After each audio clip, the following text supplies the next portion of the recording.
This show is so far up its own ass. I don't know if it's ever going to see daylight again, Doa. Like the head is jammed up the ass. So, it is stuck there. It is super glued. The neck is super glued to the anus, man. Like this show is cooked.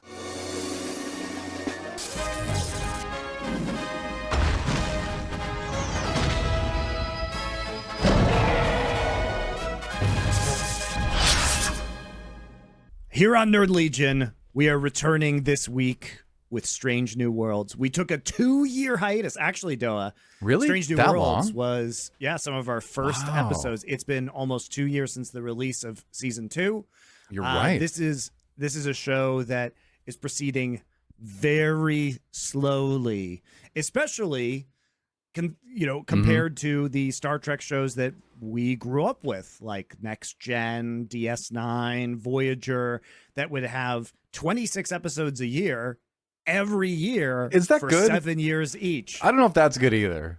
Like it was better than this, Doa. I think you had a lot of duds in there, but there's some really good ones in there too. But I don't think this show is any different. I think you've got some real duds, but you've got some really good ones too. I do wish it was more episodes, one good episode of Strange New Worlds. One of season 3, or just in general. In general. No, that's not true. Wow, you're going hard today, right out of the gate. There's been one very good episode. Sure. And there are so far have been 23 episodes that range from bad to mid. No, there have been some good ones in there. You liked the musical episode. Don't change your tune on I that thought now. it was no mid. Pun intended. Just because it was better than I expected doesn't mean it was good. One good episode was episode 8 of season 2, Under the Cloak of War, which, to its credit, is the best one. I do think is probably a top 10 Star Trek episode of all time. So the highs have been really high. The mids have been very mid, and the lows have been really low. So I want to go back real quick and see if we have any clips of you saying good things about the musical episode that imply that you thought it was actually good. I thought it was better than I was dreading that episode, though. So I was pleasantly surprised that it wasn't garbage, but it isn't a good episode. It is mid. Oh, come on. The musical episode was a good episode. They very creatively went about explaining why it was a musical, because I was concerned going into it that it was just going to be a musical for no reason other than haha musical, but they had a really good in-universe explanation for it. I thought it was a good story. To be very clear, the musical episode was a haha, let's just do a musical episode, and they found a good reason, but it wasn't that they had a reason that they should make a musical episode. They reverse engineered it from wanting to make a musical episode, and that was relatively successful. But still, would I have rather had a good episode of Star Trek? Yes, I would. And I think that's the musical episode is the problem with Strange New Worlds in a nutshell, because now they've started teasing the Jim Henson Muppet episode for next season. Spock? Anyone? Anson Mount may have the best hair on television these days, but if he had to wear a deodorant, I'm betting that he'd be picking it from our sponsor, Mando. Smell like I would imagine Captain Pike smells with this bourbon leather solid stick deodorant. Solid stick deodorant ain't your speed. Well, they've got cream tube deodorant too. It's a lotion that you can rub into your pits, your grundle, your feet, anywhere where you might have body odor. I've surprisingly liked it more than solid stick deodorant, and it was a completely new product for me. They also have a variety of other scents in case that's more your speed. Plus they have body wash, plus they have soap, plus they have deodorant wipes, anything you could possibly need to keep yourself feeling and smelling fresh this summer. So you guys can go get Mando's starter pack, which is a great way to try it out, and it's perfect for new customers. It comes with a solid stick deodorant, cream tube deodorant, and 2 free products of your choice, like a mini body wash and deodorant wipes. And I do recommend those deodorant wipes if you're out camping, if you've just gotten off work or at the gym and you need to go somewhere to a social function, dinner, drinks immediately. That's a great way to freshen up and make sure you are not stinking at those social functions. And you get free shipping. As a special offer for our listeners, New customers get 20% off site-wide with our exclusive code. Use code NERD. So easy. NERD. At shopmando.com for 20% off site-wide and free shipping. SHOPMANDO.com. Please support Nerd Legion and tell them we sent you. Mando's got you covered. Protect your pits. Smell great doing it. I'm so disappointed that isn't in this season, by the way. I want to see it now. It all ties together with the fact that we don't get 26 episodes a year. I would be significantly less annoyed because I don't think Star Trek has never had silly episodes. Of course. That's just not true. Yeah, of course. Look at all the Mirror Universe episodes. Look at all the Ferengi episodes in DS9. Robin Hood episode. I'm a fan.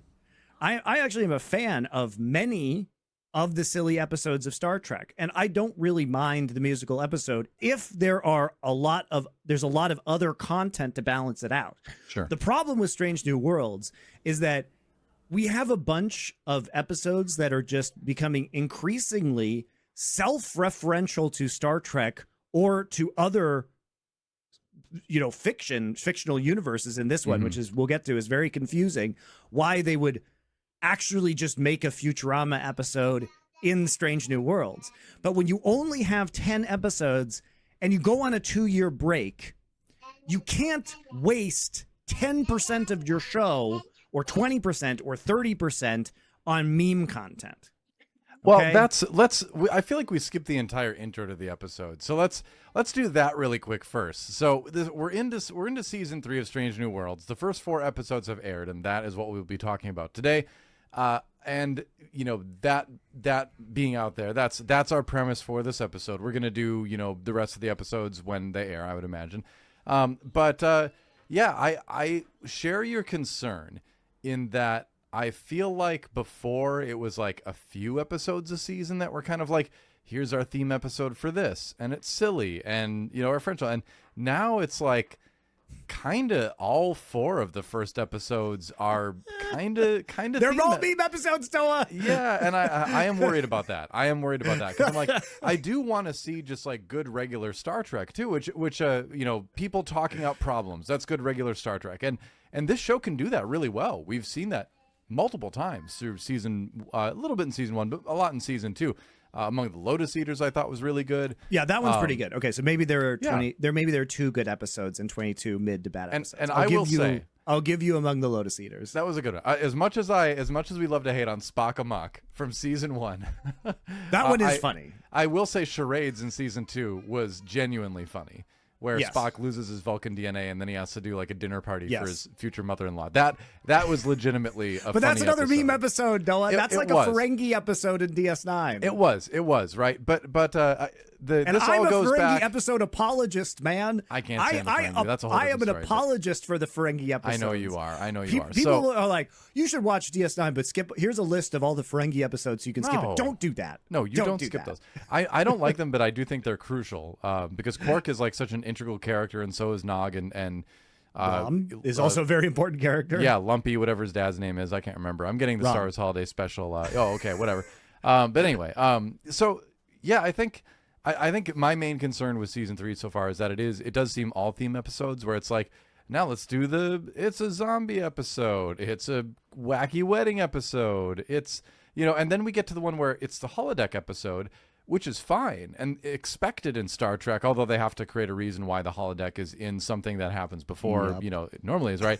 Which, of course, we all saw this and we're like, oh, it's just going to be a prototype they're testing. Like, we all knew that was going to be going in. Whatever. It's a holodeck episode. That's fine. But the weird thing is while I usually really enjoy holodeck episodes, by the time we got to this one, things had been so themey already that I was kind of tired of that thing. I was tired of theme episodes. So I wish that either the first 3 episodes had a little less of that, or they put episode 4 later in the season, because there's no real reason why it needed to be, episode 4, right? It could have been episode 8, it could have been. I think the reason why it was here is because they want to introduce the La'an Spock romantic storyline now. Yeah. And but I mean, obviously you could have done that in a drama. different.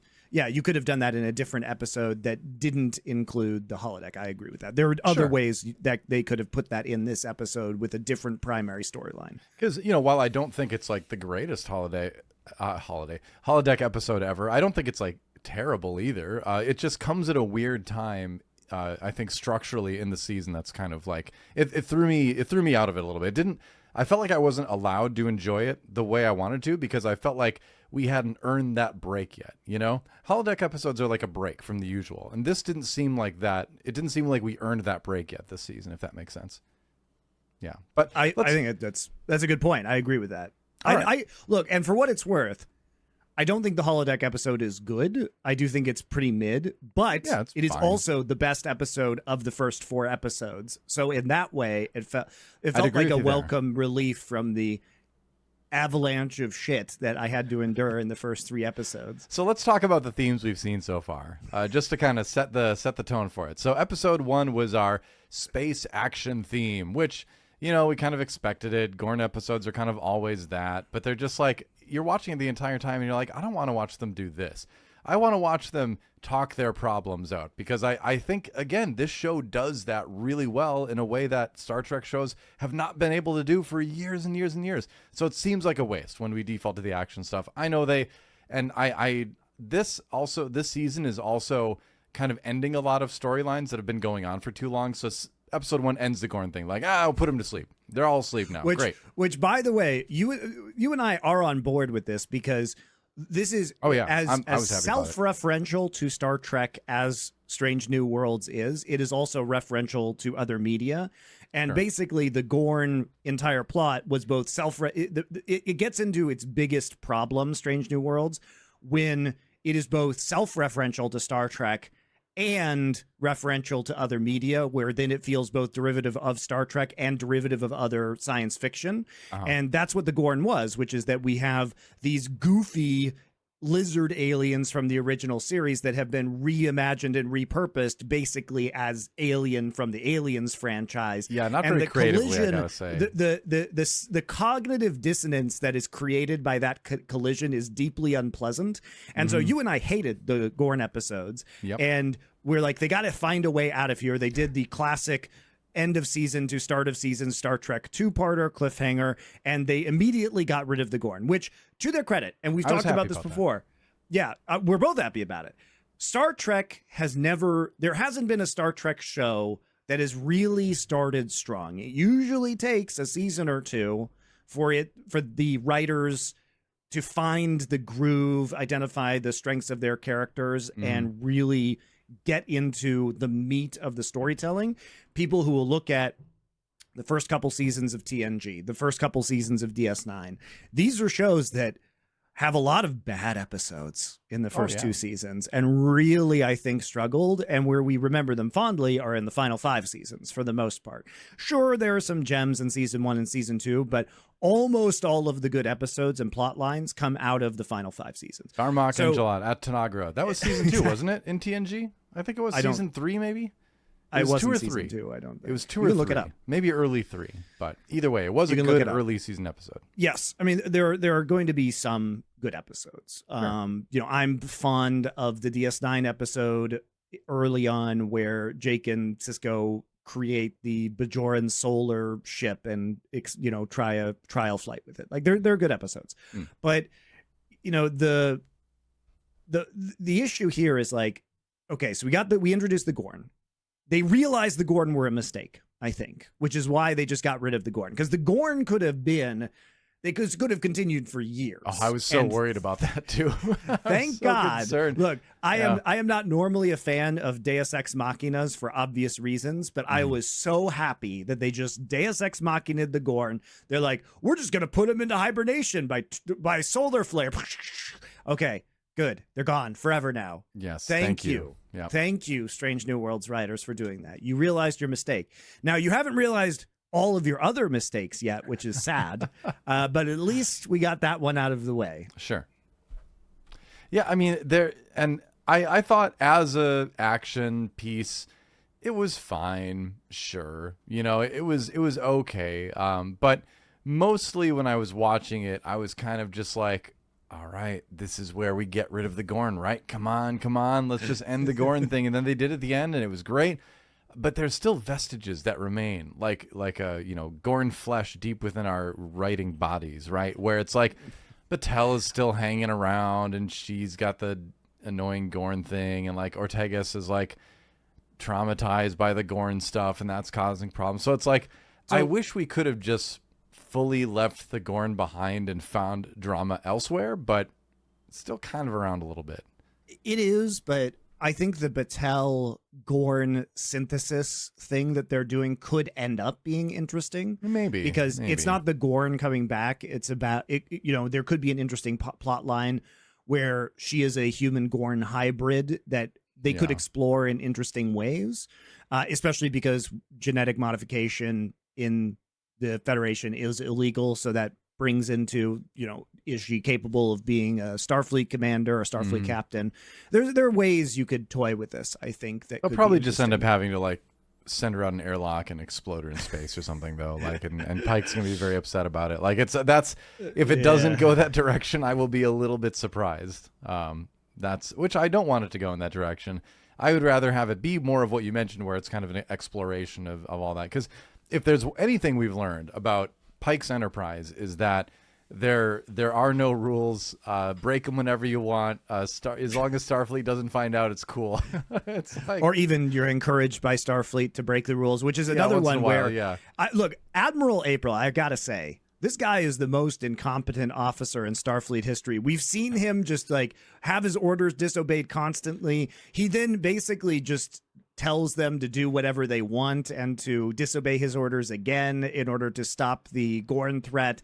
I find he's him finding his footing, He's an admiral. The entirety of Starfleet is still finding its footing. It's still the early Starfleet days, right? So they're like, I accept that, I guess. Sure, yeah. That's how I kind of see it. Where we're still in a little bit of the Wild West era of Starfleet, where it's still relatively new.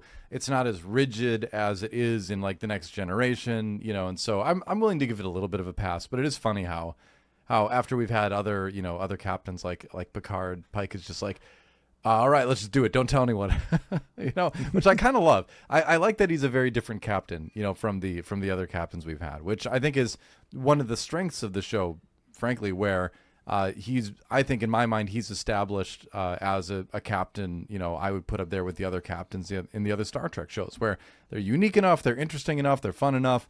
So yeah, I think he's kind of earned his spot as a one of the good Star Trek captains, right, in TV.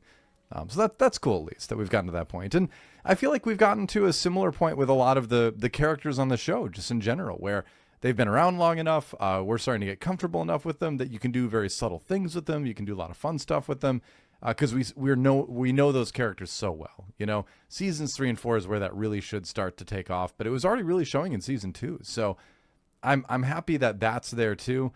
But yeah, it's really just the plot line. So back to the themes, right? We had the action theme with the Gorn with hegemony part 2. Episode 2 is Wedding Bell Blues, which is our Q episode. That's not a Q episode, but it is a Q episode. Which, hey, I think Rice Darby is a hilarious actor, and I love seeing him whenever he pops up, from Flight of the Conchords to Our Flag Means Death and all that. I think he's a really fun actor, but this, I feel bad for him being put in an episode that just like, I just didn't care at all. I was like, oh man, like this is just, it's our Spock, it's our funny Spock romance episode, I guess, for the season. So we're getting that out of the way, but it's like, it's Spock-amok levels of like, I'm not interested.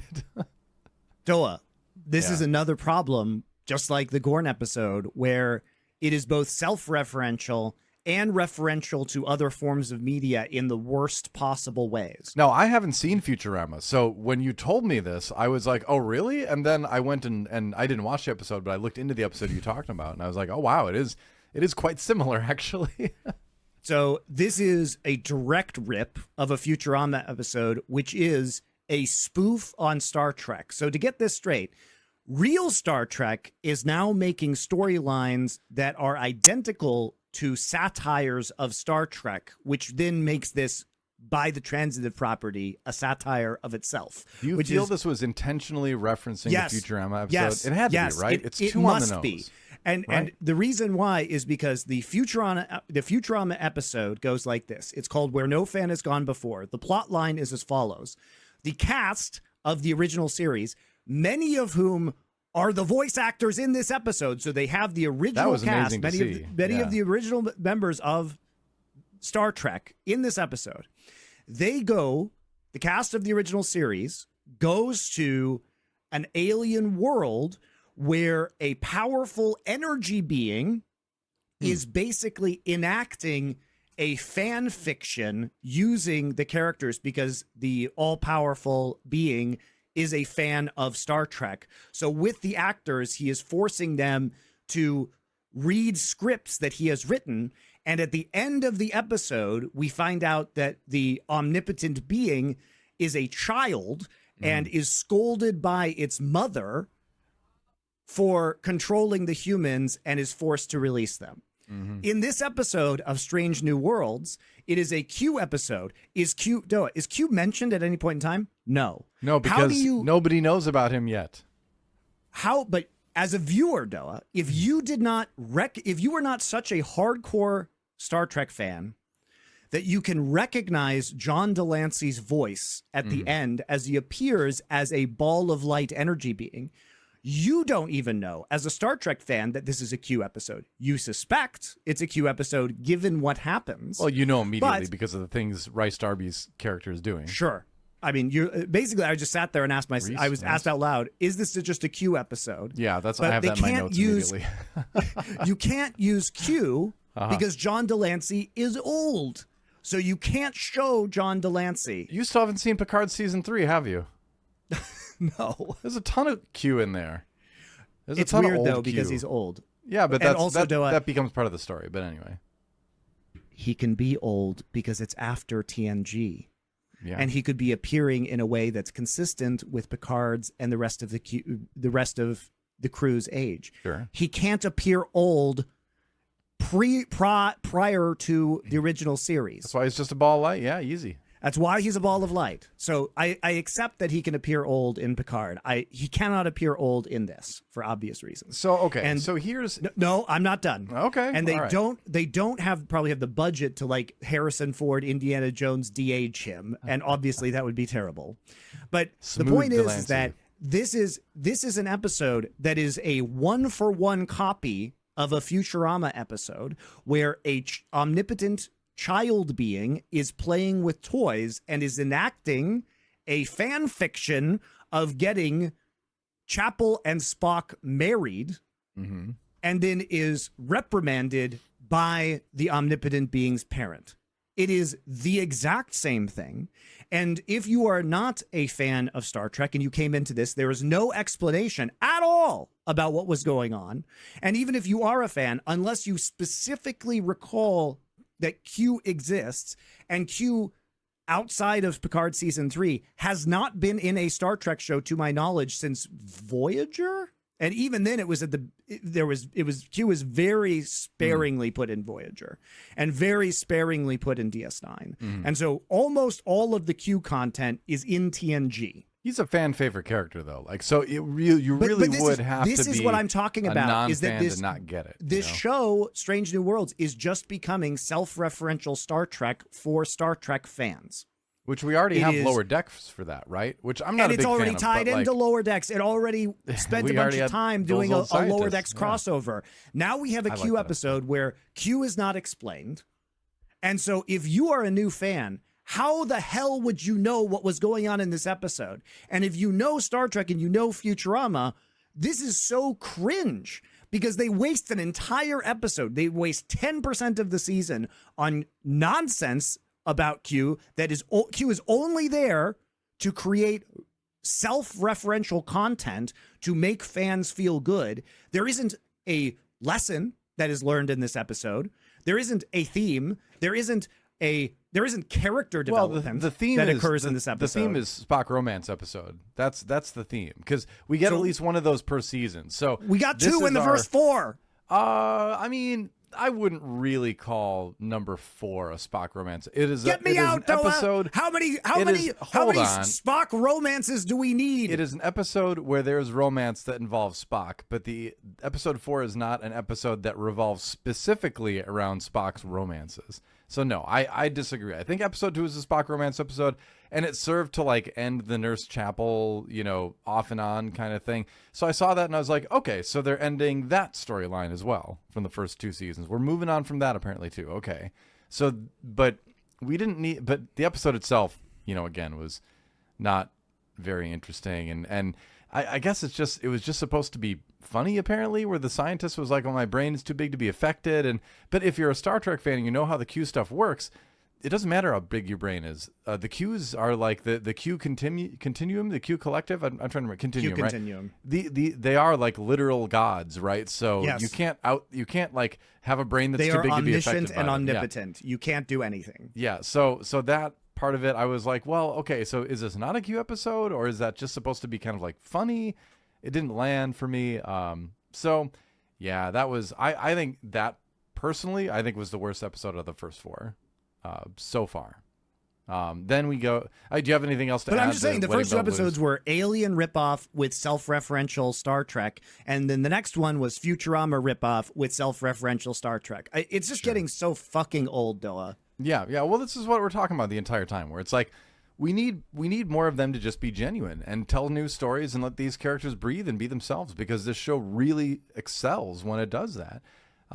But then we get to episode 3, Shuttle Confori, which is like, I didn't want another Mbenga's Past episode. Under the Cloak of Darkness was so perfect in that it gave us this really awesome backstory and left it ambiguous. Like, did he not, kill the ambassador? That was so great. And, when I saw that episode, I was like, oh no, don't explain it. Don't explain it. And they still kind of try to make it ambiguous, but he kind of says it, so it's not really ambiguous anymore. And so, yep. That was disappointing, because I was like, well, that episode in season was 2 was weird, so perfect. Oh, hold on. Is they tried to make it re-ambiguous, which I've never, yes. To their credit, I've never seen anyone have the balls to try and do that before. But it is I can tell you now from having seen it, it is a terrible idea. Sure. And then, so I didn't really want that. I like Mbenga's character to be developed, but I don't think that really developed him at all. That just sort of dredged up the past and kind of made it a little bit worse. And it's a zombie episode. It's a plant zombie episode, and you can just feel. You can just feel it when you watch these things, where the people behind the scenes are like, all right, we get to do a zombie episode. How much fun is this going to be? And I bet if you're the people making the show, this is a lot of fun. I have no doubt that they're having an enormous amount of fun making the show and getting to do all this is my zombie episode. This is my, murder mystery episode. I'm sure that's a ton of fun. I won't begrudge them for the fun that they are having. However, it just doesn't land for us, right? Where, they're going to go find this flower, and for me too, I'm not sure how you feel on this, but I've always thought zombies are like the most boring monsters on the planet too. And again, this does the opposite of what Star Trek, and specifically this show does well, which is talking it out with your enemies and solving threats through dialogue. That's kind of the biggest part of what Star Trek, has been when it's been at its best, is dialogue, right? And solving things that way, and using action sparingly, so that violence has a real impact when it occurs, And so you just have mindless plant zombies running around and getting blown up and smashed and all that. You're just kind of like, well, this just doesn't really feel like Star Trek, and it feels like a disservice to what this show is capable of, I agree. And it's also a direct ripoff of The Last of Us, Noah, which is also plant zombies. Yeah, exactly. Plant zombies isn't even a unique new thing. So I know. Yeah. And also, on top of the re-ambiguity of Mbenga, I think they really missed an opportunity to, if you were going to do this, I think the more interesting way to do this is when they are in the stupid Deus Ex Machina zombie force field, which just happened to be on the roof of that building very conveniently. It's so cringe. I was like, okay, so let's ignore that. Don't get me started. We don't need to talk about how stupid that is. It just is stupid. It is. So let's, and the daughter of the ambassador is flipping out and stabs Pike, by the way, and then tries to duel Mbenga. I think the way you make this interesting is Mbenga just shanks her in cold blood, straight up. Just like, you have to remember, Mbenga, He literally just cold blood murdered the ambassador for being a war criminal. There wasn't any honor in that. He got him in a room alone in sickbay and just shanked him. And that's the whole thing, is he's like, he's a doctor. He's supposed to save life. He left the Black Ops assassin life behind. But in this scenario, Doa, all of his training, when his captain is getting potentially lethally wounded, would be, why is he trying to fight an honorable duel? Just if he just took that knife and immediately cut her throat and was like, well, I guess we're done with that now. He is supposed to be a Black Ops badass. He is not supposed to operate with honor. His life as a doctor right now, the character turn was because he wanted to move from taking lives to saving lives. He's trying to move towards honor. But that doesn't mean he's going to be an honorable warrior. It means he's going to be a doctor, right? And so I think if you put him in that situation, the very interesting thing you can do with this character is just have him turn into a fucking monster and just straight up murk somebody. I was hoping that's how you do that scene, in my opinion. When that scene started, I was really hoping it was going to go that direction too, where it's just like, all right, he's just going to straight up kill her and be like, I'm not bound by your honor, you know? And then I'm just taking care of business. Let's get out of here, Pike. Right. And then Pike has to basically like live with knowing that, having it confirmed that this is the person on his crew that lurks underneath the mild-mannered doctor, right? Where they sort of, you know, kind of know that might be the case, but having him be the only one who's seen it, I think adds an interesting dynamic too. So I do think they've missed a very potentially interesting character development moment between these two, right? And like, how does that change the way they interact with each other for the rest of the season, you know? And I think that's what, when that fight started, I was like, I got a little bit excited. Like, oh, I bet he's just gonna like kill her, and then that's gonna cause all this. And no, it's just like, I am honorable now, and you know, I'm like, oh, that's get me out. Yeah, I'm like, not everybody needs to be like a good guy, you know, or become that, right? We don't. They kind of a Book of Boba Fetted him there, you know, where they took the cool character that we liked. They took the cool character that we liked, and they made him just like randomly, you know, better and more honorable than, you know, really you would expect him to be in that situation, in an off-putting way. And I said this before last week when we were talking about Fantastic Four. That's the kind of thing that kicks me out of the story. And that's the thing I'm noticing more and more as I develop. I would say, I hope I'm developing as a critic of media, you know, is that I'm really looking for things that just kind of like kick me out of the story, right? Because then those are good moments to go back to and think about and explore, because those are the moments where something kind of went wrong, right? And so analyzing those is interesting, and I think important for proper criticism. So yeah, that was definitely a moment that kind of kicked me out, where I started just subconsciously writing my own ending for the episode, right? And then when it didn't happen, I was like disappointed. And so why did that specific moment cause me to do that? So yeah, and it is all the reasons I just mentioned. So then, and I guess Patel's gonna be fine, and a Gorn, I guess, and Spock kind of had a Gorn brain moment too. But moving on, unless you have any more to say about Shuttle to Kemfori. We have a space adventure hour, which, yeah, I mean, so we start out with kind of like the spoof Star Trek scene, which again, the entire time you're watching this scene, it just drips with the actors, and everybody who's making the show is having so much fun making it and giggling the entire time. But I feel like we're kind of just not fully in on the joke. It's like we're watching, it's like you're at a party and you're watching a group of friends tell a really funny story about a situation that they were all involved in, but you weren't in. And you can understand what's happening because you can comprehend the English language, but you weren't there, so you aren't feeling the same, you know, levity that they are, right? And that's the feeling I got with that scene, where it's like, I get what they're doing, but I feel like I wasn't at the party. I don't really get it the way they do, you know? But Captain, we're outside of regulation space. Don't lecture me on jurisdiction, Lieutenant. I wrote the book on space jurisdiction. And I am known for my diction. Now, get me the Adanions. In Star Trek, you can get fast healthy meals if you have a replicator. But if you don't have a replicator here in the 21st century, as nobody does, you can get fast, easy, healthy meals with our sponsor, Factor, here on Nerd Legion. These meals are delivered to you weekly in a box that is cooled by ice, so they're never frozen, crucially, so they're still going to be fresh and of very high quality. You'll pop them right into your refrigerator when they come along, and then you can heat them up in your microwave in just 2 minutes. It's fantastic for saving time, especially if you're going to use that time that you're saving to maybe buy some takeout or order some food and have it delivered. This is going to be a much cheaper and probably healthier option if you order delivery food like I do, at the very least. I don't always make the best choices.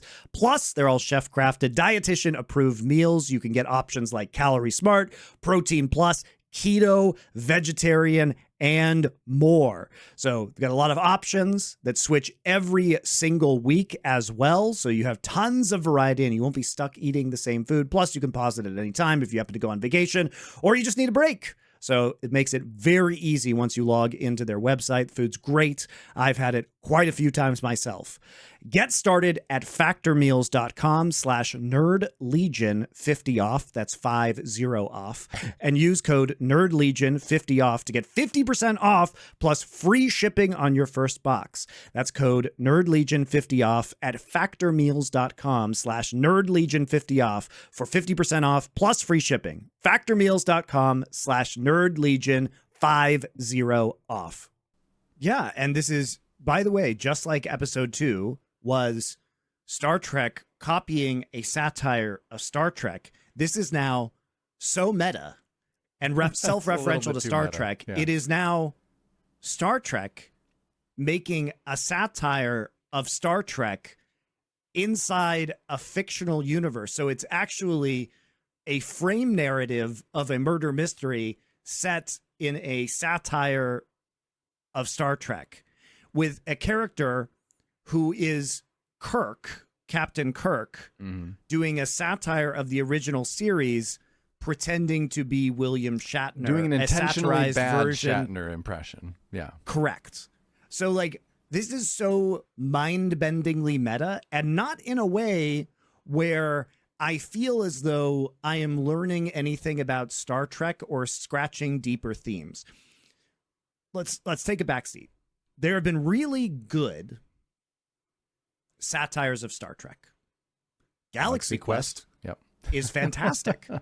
But the thing about Galaxy Quest, Doa, is that Galaxy Quest has a real heart to the film. In the satire, there is genuine love for Star Trek. There is a genuine adoption of Star Trek's themes.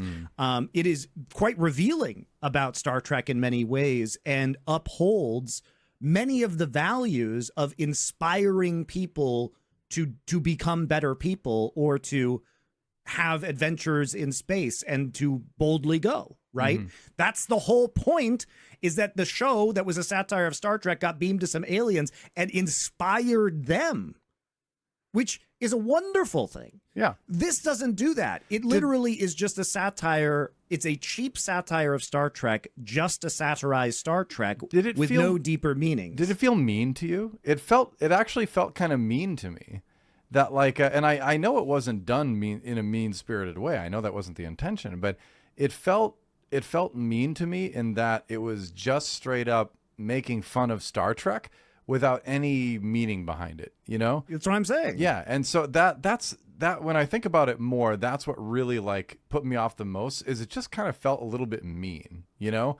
Where it's like there wasn't, and again, because there was no reason behind satirizing it other than just, you know, they thought it would be a funny scene to do and they did it. And, you know, you know, as someone who has written things and is writing things, like, you come up with a scene and you try to write it but you have to be aware of when it's not working, right? You have to be aware of you know, they call it killing your darlings, right? Where it's like, you really need to be ready to be like, well, I really love the idea of the scene, but it's not working. And I can, you know, I don't need to throw it out. I can put it in a folder on the side and then I can pull the parts I liked from it for other things and other situations, but that scene is not working. And I feel like the first 4 episodes of this series this season has been a lot of, we thought of an idea and we're just doing it because we really believe in the idea, and we're going to just put on blinders as far as if it's working out or not. We are just doing it, you know? And so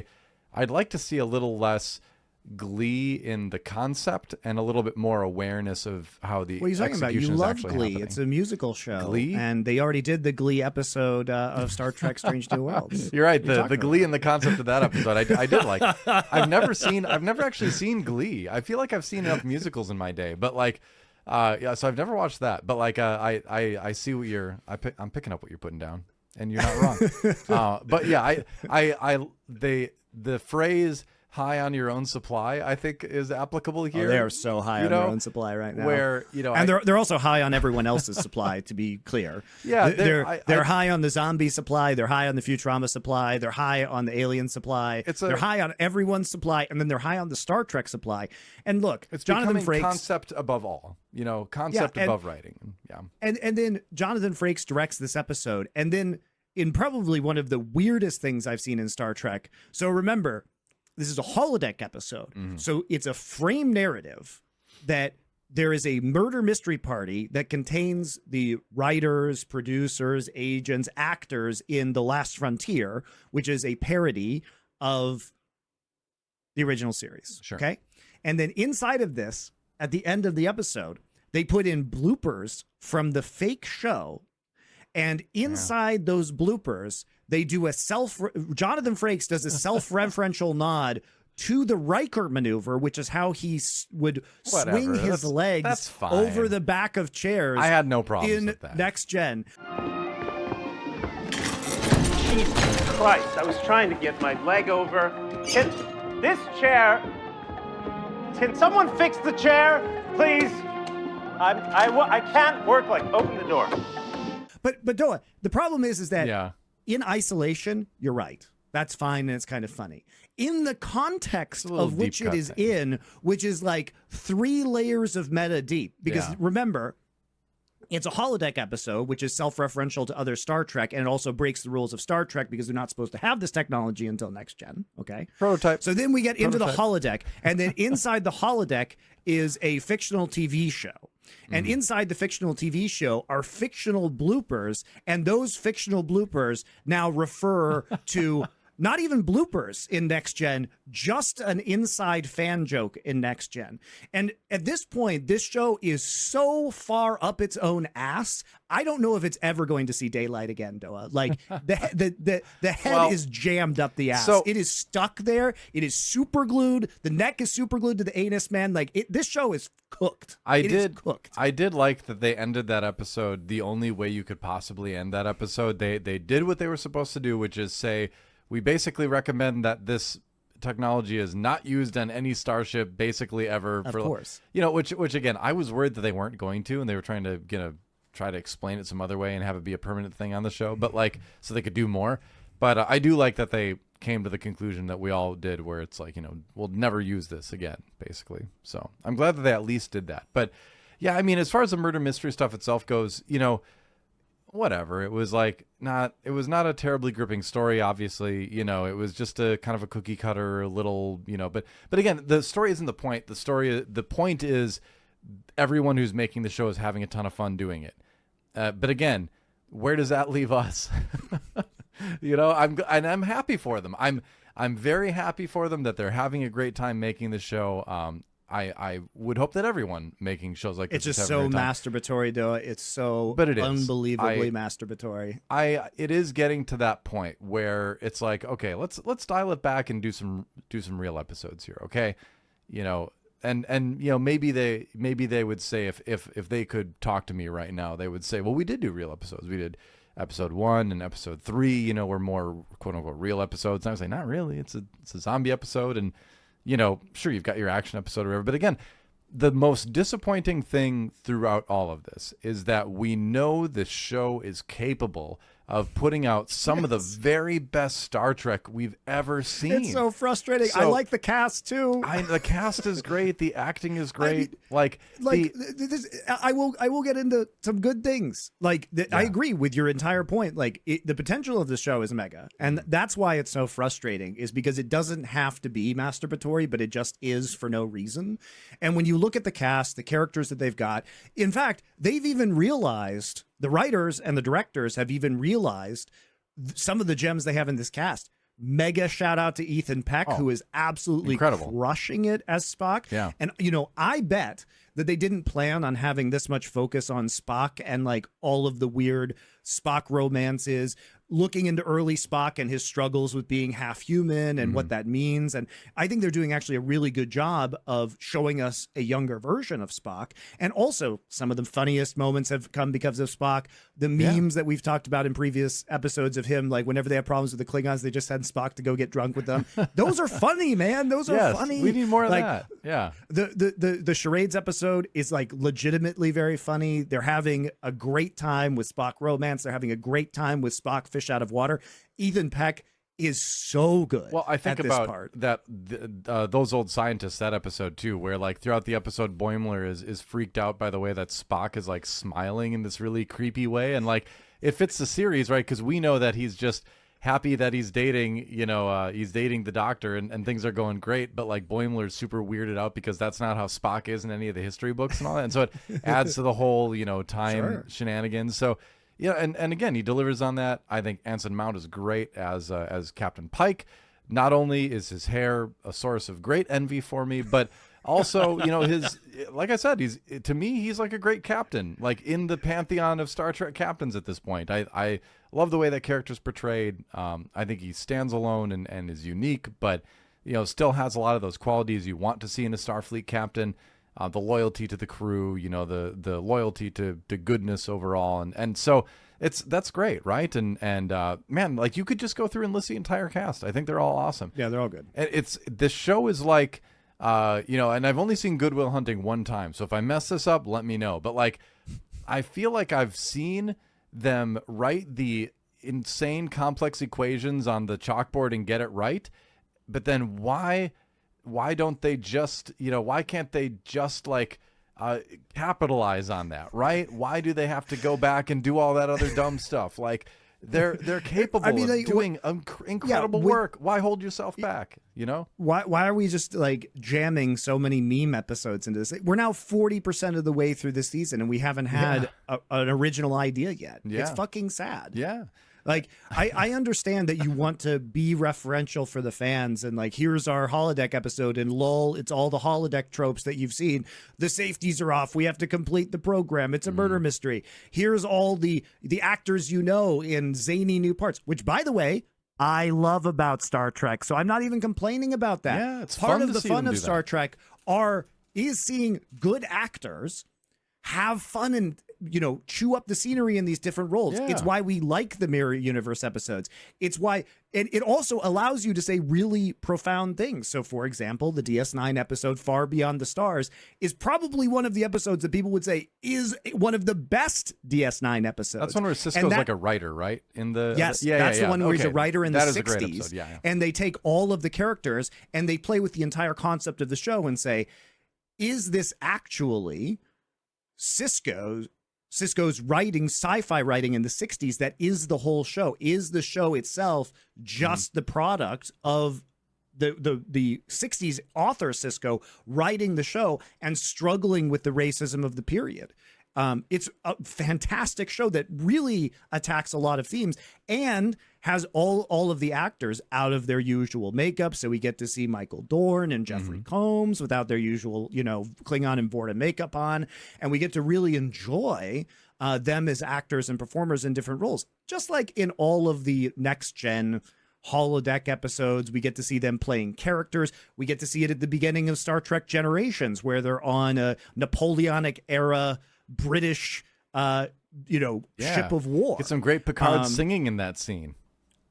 I love this stuff. So it's not that I am against it in concept. I'm just against it And I'm not even against it being referential. The problem is that this episode, while I think it is the best episode so far in season 3, it comes, as you noted, Doa, right after a series of other meme episodes. And so it just feels bad they didn't earn it after yet. having watched the other 3 episodes. Yeah. I think the best way to describe it is what I mentioned earlier, where they didn't earn it yet in the course of the season, right? But I did enjoy like Anson Mount's performance in this episode. I thought it was really fun. He was the most he went the most out there as far as taking on the new persona. I did enjoy that. That was fun. But you're right. I did invest my own money. I just didn't take it from the mob. I sold the house. Mine and Tony's first house. Oh, but you love that house. But yeah, they all did great, and like I said, I don't begrudge them to the fun that they are having. I just want to be in the mix. I just want to be involved. I just want to feel like I'm part of the. I feel like I don't feel like I'm being invited in. I feel like I'm kind of trapped on the outside, looking through the glass. Watching everyone else have fun. Right. So it's a good way to say it. Yeah. So I hope that the rest of the season kind of comes around, and it's entirely possible that it will. I think back to season 2 and the first 3 episodes.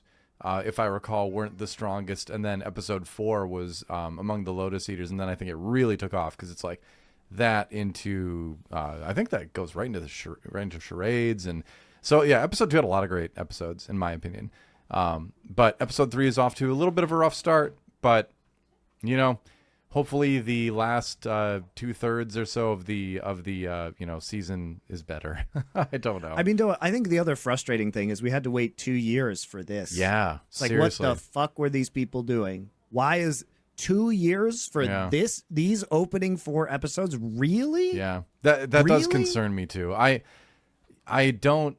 We're all here in the year 2025, we're all about the work-life balance, aren't we? Right? I don't live it, but somebody does probably out there. But when it comes down to it, I would love to think that you could do, what a lot of other shows do, which is more quality episodes in a shorter time. And look, still not, man, we have do the it in a way that evidence in doesn't Star Trek. Break you mentally, right? We have all the evidence from Star Trek. There was a point in time, Doa, where Next Gen and DS9 were running concurrently, and each of them was putting out 26 episodes, and then DS9 and Voyager were running either, concurrently. Though. Like that amount was not good Doa, either. I'm just going to disagree and say the ends justify the means, because we got some excellent television out of that. And I don't give a fuck.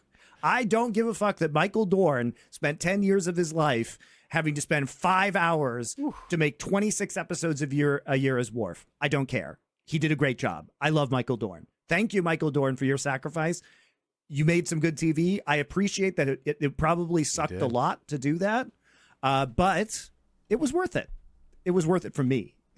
That's the important thing at the end of the day. And the important thing is me. Of course. Excuse me. But yeah, I feel like there should be some sort of happy medium, right? There should be a world where we can get, if they want to do all these silly episodes, then make more episodes. Give us 12 or something like that, or 13. Give us half, and maybe more than once every 2 years. 10 episodes after 2 years? Yeah. 2 years. And if you don't want to do that, if you want to do less episodes, then show us what you're capable of. We know that these writers are capable of producing some incredible stuff, some of the best television on television, well, streaming television, but you get the idea. So do that. You're capable of it. Do it. But no more of this. No more of this, please. That's all I got to say. No, like, bring us in. Tell us a good story again. Don't make us watch from the outside while you have a great time, and we're inside drinking the chicken noodle soup of whatever is keeping us occupied on our second monitor while we watch you have fun on the main one. Just so disappointing, though. Well, to add to our Star Trek disappointment, So my wish finally came true, Doa, which is Okay. that, well, it kind of came true with Picard, but I refused to watch Picard for obvious reasons. You should still watch season 3. I think, I know you probably won't, but you should. I'm not going to do that. Anyway, what I wanted, though, was something after DS9. So now we have a teaser trailer that has been released for Starfleet Academy. So this is a combination of two things. A lot of people asking for a Starfleet Academy show, which I do think is justified because one of my favorite episodes in Next Gen is Wesley Crusher in Red Squad at the Starfleet Academy. And The I think measure there's of something. I'm trying to remember the name of that episode. I don't recall off the top of my head. Well, everyone knows the one you're talking about. Yeah. The one with the accident where they're trying to figure out how to deal with it. Yeah, and he's kind of involved it's in like the really cover-up. good. Yeah. It's really good. And so I think we've seen the potential of what a Starfleet Academy show could offer. You could also see that in the many other good TNG episodes, including the flashbacks to Picard's time at the Academy, where he got stabbed in the heart, play Domjot Human, those episodes. Just a fantastic, like, funny alternate reference to timeline that Q episode. In the Those Old Scientists episode, too. Yeah. I just watched that episode again because my wife and I are watching through season 2 right now, and I was like, I like that episode. It was fun. A lot of deep cuts. But anyway, it's more just self-referential masturbation, but it's that's better fine. than that. But anyway, you continue. Go ahead. Look, I don't know how your masturbation is. My masturbation can be pretty good, Doa. So Fantastic. Don't knock on masturbation. I'm not. I'm just saying it's better than you give it credit for. But the Starfleet Academy is set like 800 years in the future from any current Star Trek that we've had. Yep. I got excited because Holly Hunter's in it. I saw some very weird comments on social media from a bunch of idiots who didn't know Holly Hunter, which is like, people were saying, like, why'd you get Cartman to do the voiceover narration, as if they hadn't heard Holly Hunter's voice ever before. Holly Hunter is a fantastic actress. Fantastic actress. All-time great contemporary actress. Academy Award winner for Best Actress. She also, you've heard her voice a bunch because she's Elastigirl in The Incredibles. So, like, I don't know how you would not have heard her voice before without having seen her. That is just anyway, that's neither here nor there. Idiot's gonna idiot on the internet. Yeah. So I was actually excited to see her in this, and also Paul Giamatti, who is a personal favorite of mine, is the main villain in this, which is exciting. What I am less excited about, Doa, is the teasers that they have shown us break with a lot of Star Trek convention, including showing a female Jem'Hadar who appears to be a Klingon Jem'Hadar hybrid, which, if you know anything about DS9, the Jem'Hadar are all male. They are asexual. Well, I shouldn't say they're male. They're just, they are male appearing, and they are grown in vats in a number of days, and they only live like a decade, and they are very specifically genetically engineered tools of the founders to fight the Dominion War. So why there would be a female Jem'Hadar, and presumably one that lives longer than a few years in the future, raises so many questions, because at the end of the Dominion War, I would assume the founders just stopped making Jem'Hadar, which means that they would all die in a few years after the end. And why would you want to keep them alive? Because they are genetically engineered monstrosities whose only purpose is to kill. I'm going to tell you what happened. You would just not make them. Can I make a prediction? Yeah. My prediction is, I'm going with the Jurassic Park theory here, in that life finds a way.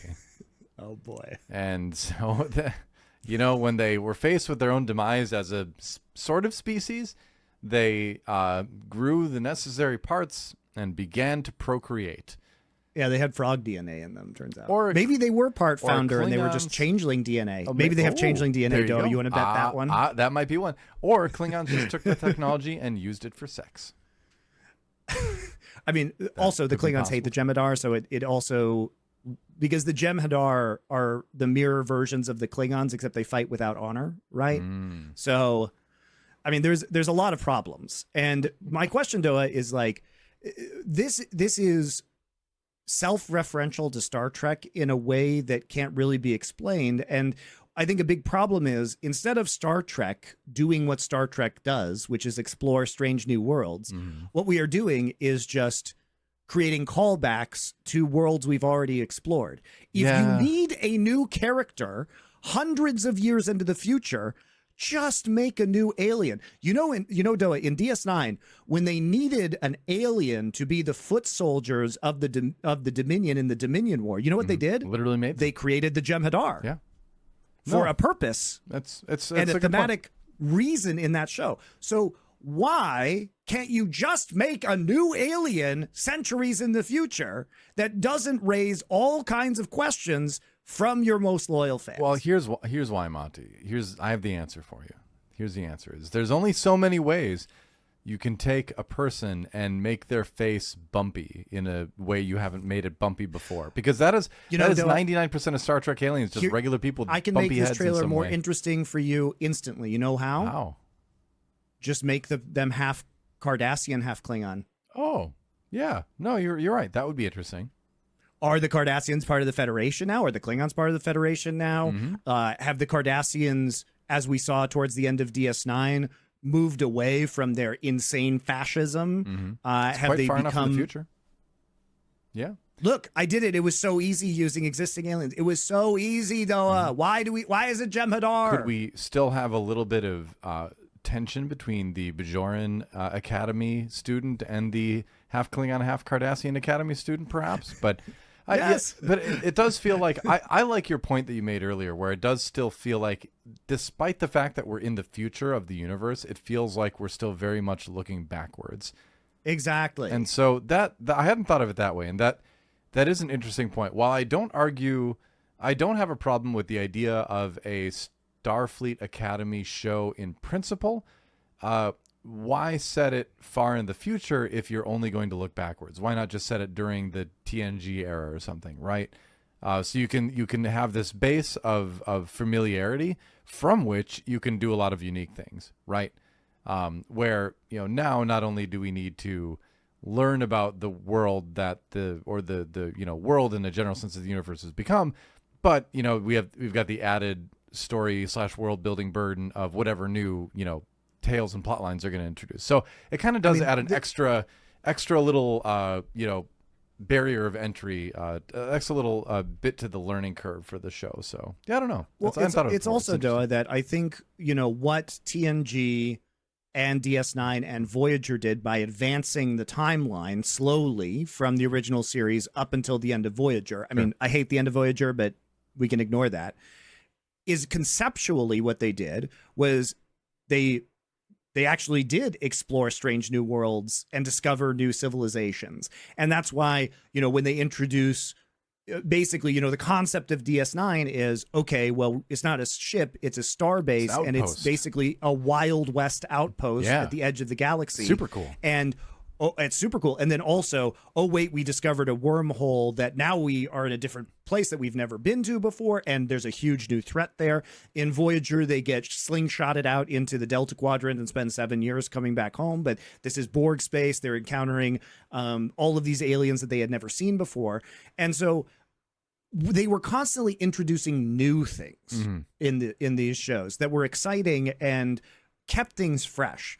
They weren't frequently referencing old things, right?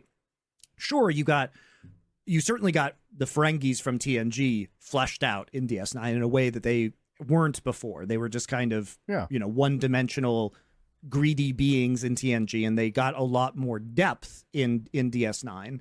Bajorans existed in TNG, but the Bajorans obviously got significantly more depth in DS9.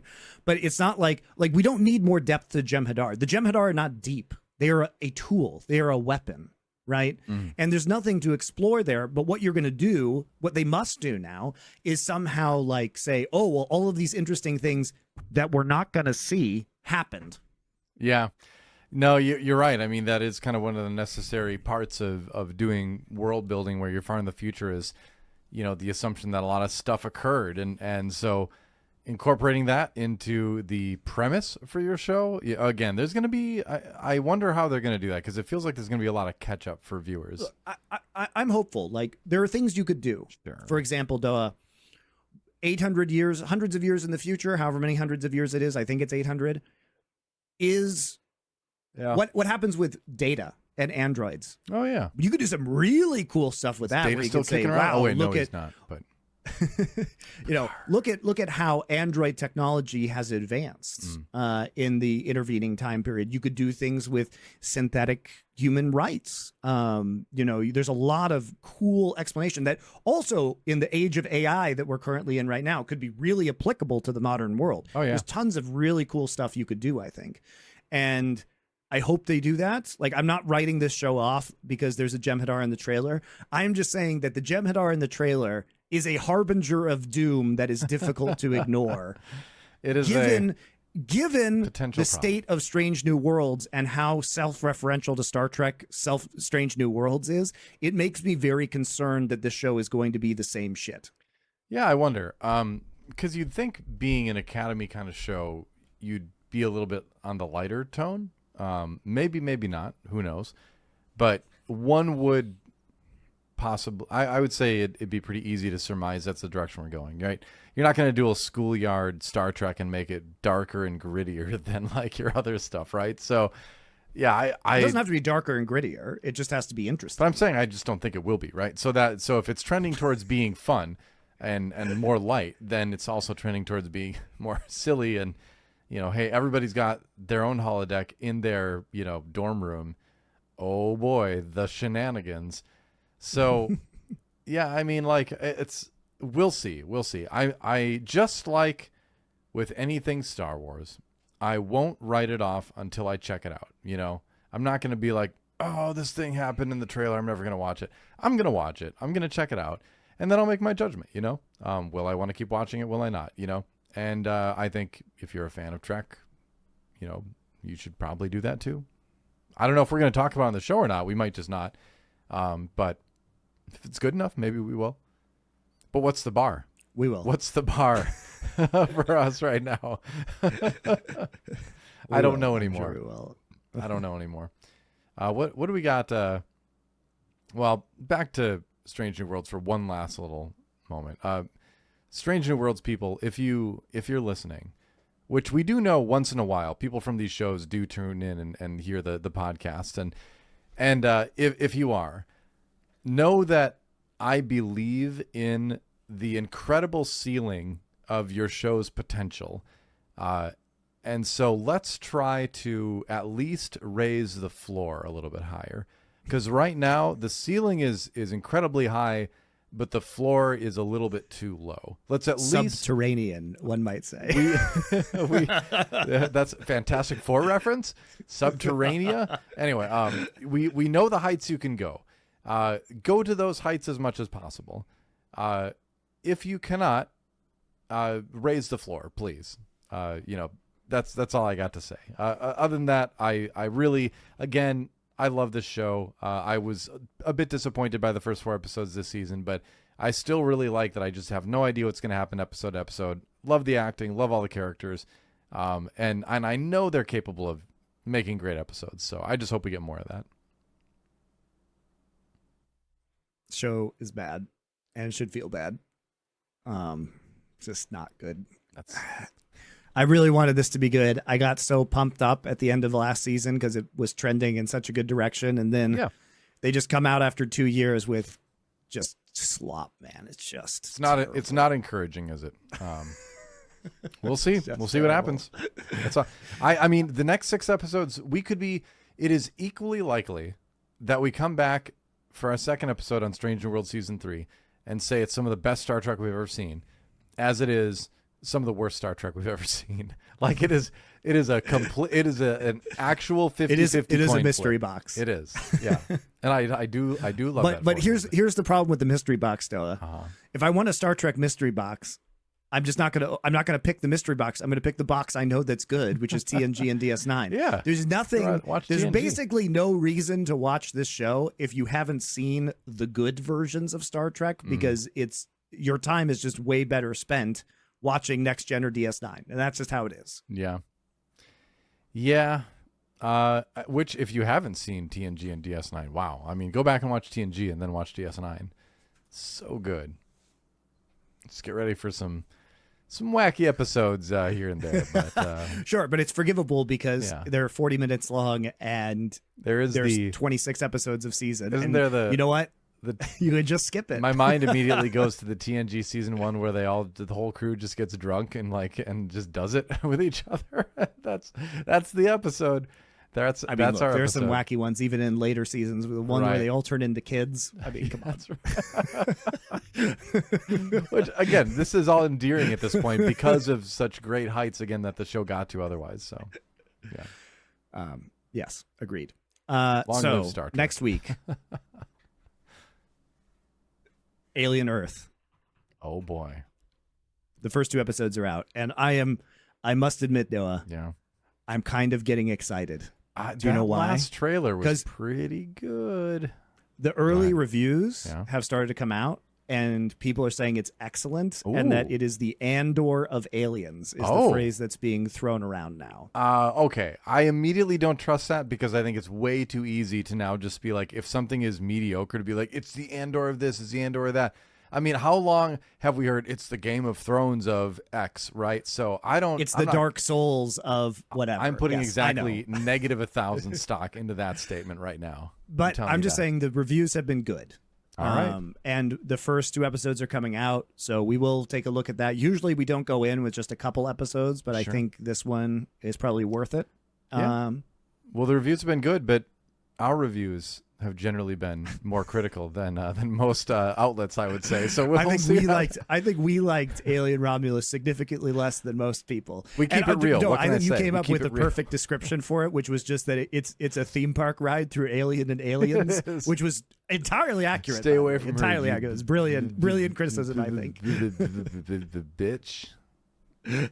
He said the thing. Ugh, don't get me started. Let me fight long man, but it's I'm done. I'm done. So there you go. All Back right. to Strange New Worlds. Hopefully you guys enjoyed this. We'll probably come back at the end of the season and check in and see if this has really just been 10 masturbatory episodes. By the time this show comes out, there will in fact be a 5th episode that we have not seen yet. Yeah. So we can only talk about the first 4. Are you worried Oh, that we'll one be of the back. 5 aliens in Alien Earth is going to be the Gorn? How That would be meta? funny. How meta would that be? They've woken up. All writers after just refer thousands to of each other's shows at this point in time. It's all part of one universe. It just turns out. That's right. It's a big conspiracy, big stream. All right. So we'll see you guys next week for Alien Earth.